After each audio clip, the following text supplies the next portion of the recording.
Grand Slam track, the brand new track league that brought us Kenny Bednarik running the table in the 100 and the 200, then McLaughlin-Levrone showing up to race multiple times early in the season and hopping into the 100 hurdles, and for that matter, running an open 100.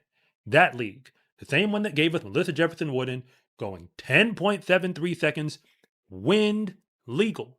Again, this early in the season, that league is effectively over, at least for right now. Michael Johnson wanted to change the game.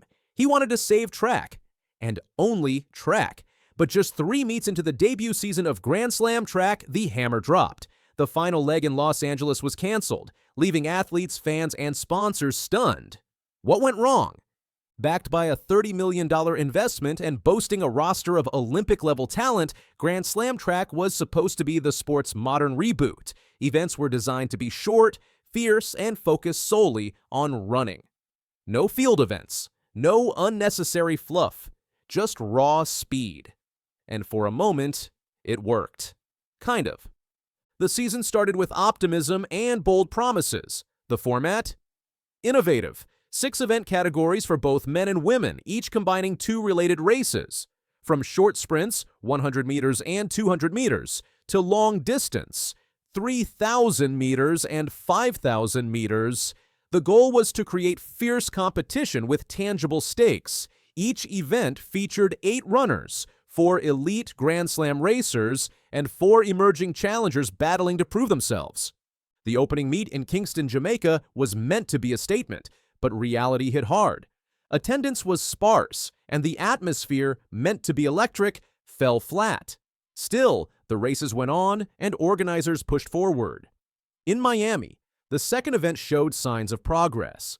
Held at the Anson Sports Complex, the meet featured athletes like Fred Curley, Dina Asher-Smith, and Sydney McLaughlin-Levrone competing across their specialties.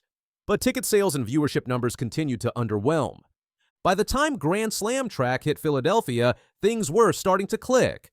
With 30,000 tickets sold over 2 days, Franklin Field gave the league its most promising crowd yet.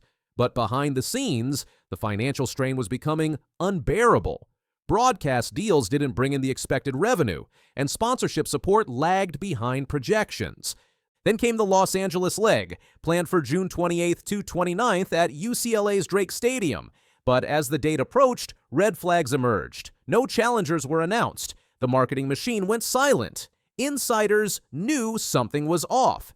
Then, just weeks before the event, Michael Johnson dropped the bomb. The LA meet was canceled. In a Zoom call with athletes, Johnson laid it out. The economics of the LA event, combined with a difficult lease agreement with UCLA, made it financially unviable. Rather than risk further losses, Johnson opted to cut the season short. The cost? Roughly $2.8 million in unpaid prize money and travel expenses. But the fallout went beyond dollars. Athletes lost a key meet to secure qualification points ahead of upcoming World Championships. Fans were left confused and disappointed. And LA, set to host the 2028 Olympics, was left without a single high-profile track event for the summer. USATF, which had already pulled the LA Grand Prix off the calendar due to viability concerns, was left scrambling to help displaced athletes find alternative meets. CEO Max Siegel noted, "It highlights the complicated way the sport works and how difficult it is to financially sustain track meets. The only way to do it in a sustainable way is collaboration and partnerships." The cancellation may have been strategic, but it exposed the deep challenges Grand Slam track faced. Johnson's stripped-down vision, cutting out field events and simplifying the format, wasn't enough to offset logistical and economic hurdles. And while some viewed his philosophy as brutally pragmatic, others saw it as divisive. Critics questioned the decision to exclude field events entirely, with Johnson famously saying, "I think I can save track. I don't think I can save track and field." The prize money structure had been ambitious. Winners of each slam event were promised $100,000, with even 8th place taking home $10,000. A full season sweep across 4 meets could net $400,000. But with the final leg canceled, much of that money is now off the table. Still, the vision isn't dead. Sources inside Grand Slam Track have confirmed that new investors are on board and will be announced soon.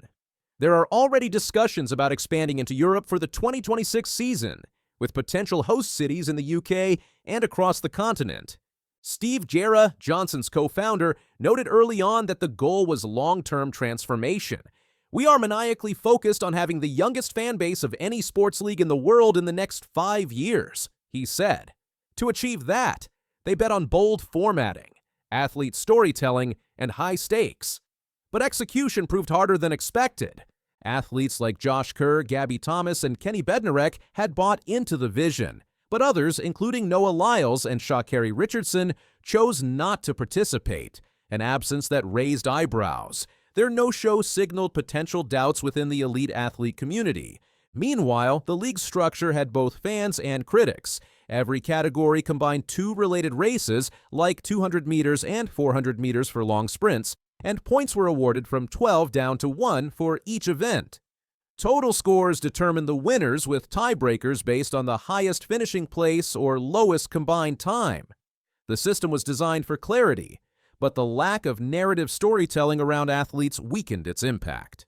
Even with the LA event canceled, Grand Slam Track had handed out approximately $9.45 million in prize money over 3 meets, a substantial figure for a debut league. The organizers had hoped LA would bring that total closer to $12.5 million. Instead, they saved millions by cutting it short, preserving runway for future seasons. The league was bold in design but faced a brutally competitive entertainment landscape. With streaming giants and global sports leagues vying for attention, simply offering fast races wasn't enough. Fan engagement, athlete visibility, and global media partnerships must all evolve if the league hopes to survive. Still, Johnson isn't quitting. He's regrouping. Grand Slam Track may have stumbled, but it still holds promise. If they secure funding, fix operational gaps, and lean harder into digital storytelling, there's a shot it can return stronger. And the sport needs it. Track has long struggled to stay relevant outside Olympic years. A league like this, if done right, could fill that gap, but only if lessons are learned from this painful debut. For now, the clock is ticking. 2026 is already being planned, but eyes are on Johnson and his next move. Because the second swing, it needs to land. If this story shocked you, hit like, subscribe, and drop a comment. Can Grand Slam Track rise from the ashes, or was it always destined to collapse?